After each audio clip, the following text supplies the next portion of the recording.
मध्य प्रदेश का एक नया शादीशुदा जोड़ा राजा रघुवंशी और उनकी पत्नी सोनम मेघालय हनीमून मनाने के लिए जाते हैं, लेकिन वापस नहीं आते। कुछ वक्त बाद पति के मारे जाने की खबर आती है, यानी कि राजा रघुवंशी के। पत्नी अभी भी लापता है। अब पूरी खबर को समझिए और बहुत अलर्ट रहिए। राजा रघुवंशी के परिवार का ट्रांसपोर्ट का बिजनेस है।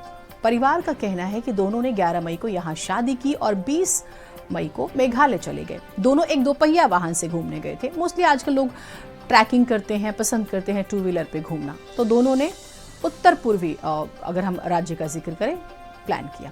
इन्होंने किराए पर एक व्हीकल लिया। दोनों के बारे में कोई जानकारी काफी समय तक जब नहीं मिली तो परिवार ने पुलिस से संपर्क किया। शुरू में कहा गया कि दोनों ने आत्महत्या कर ली, लेकिन मृतक राजा के भाई विपिन के मुताबिक राजा और उनकी पत्नी को किडनैप करके वेईसाईडोंग फॉल्स ले जाया गया।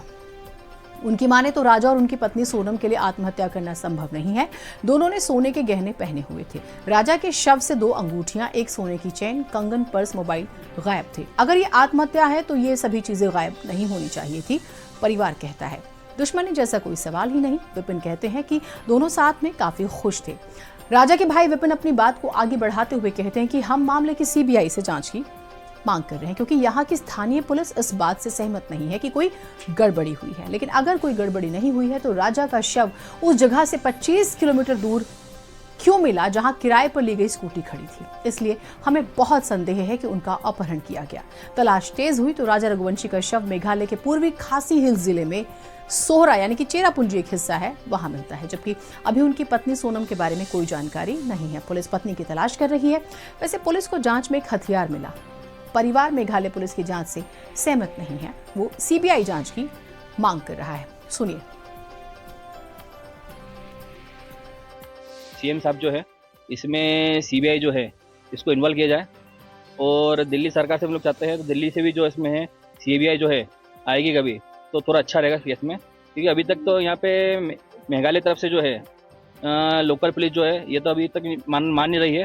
तो यहाँ पे ऐसा कुछ होता है कभी, और ऐसा कभी नहीं होता है कुछ कभी, तो भी ये इन लोगों की ऐसी लाश क्यों मिली खाई में, जो कि गाड़ी वहाँ से 25 किलोमीटर और आगे की है। जहाँ लाश मिली है ना, उससे गाड़ी 25 किलोमीटर और आगे खड़ी है। तो यहाँ से इनकी उनको अगवा किया गया है, क्योंकि जहाँ बॉडी मिली है वहाँ 5 फीट की बाउंड्री है।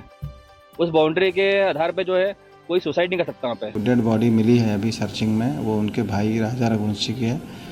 और इस संबंध में एसपी साहब से भी मेरी मैसेज में जो बात हुई है उसके अनुसार उन्होंने भी इस बात को स्पष्ट किया है कि राजा की बॉडी आइडेंटिफाई हुई है।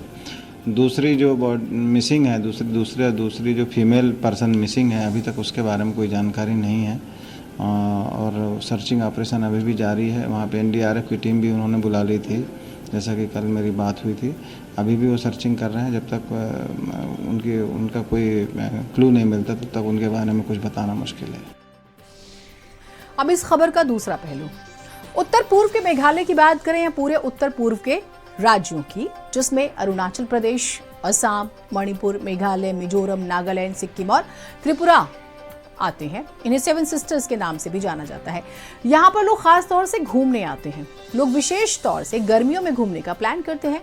जो जानकारी हमने जुटाई उसके मुताबिक सालाना लगभग 1.25 करोड़ भारतीय यहाँ घूमने आते हैं। राजा रघुवंशी की हत्या और उनकी पत्नी के गायब होने की खबर ने यहाँ के पर्यटन पर धब्बा लगा दिया। मेघालय के सीएम कॉनराड संगमा ने बताया, इस घटना के बाद अफसोस होता है। वो कहते हैं कि छोटे मोटे अपराध तो हुआ करते थे जैसे कि बाकी स्टेट्स में होते हैं, लेकिन इस तरह की घटना पहली बार हुई है किसी टूरिस्ट के मारे जाने की। हम हर तरह से परिवार के साथ हैं और इस घटना ने यहाँ के पर्यटन पर दाग लगा दिया। सुनिए। मेघालय में ऐसा सिचुएशन और ऐसा इंसिडेंट हमने पहले नहीं देखा, और ये हमारे लिए भी एक नई चीज है। और इसलिए मैंने पहले भी कहा कि मेघालय में पहले छोटे छोटे कुछ इश्यूज होते थे, ऐसे बात नहीं है।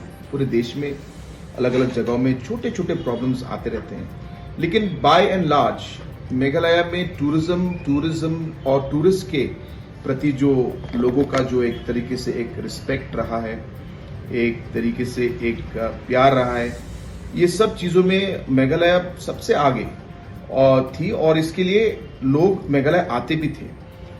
लेकिन ये भी इंसिडेंट जो हुआ ये बहुत अनफॉर्चुनेट है। मैं सबसे पहले तो अपना कंडोलेंसेस मैं फैमिली मेंबर्स को देना चाहता हूं और सबसे इम्पोर्टेंट है मैं फैमिली मेंबर्स को ये बताना चाहता हूं कि हमारे स्टेट की तरफ से, हमारे पुलिस फोर्स की तरफ से, इन्वेस्टिगेशन एजेंट्स की तरफ से ये हमारे लिए एक बहुत ही इम्पोर्टेंट केस है। आगे बढ़ते हैं।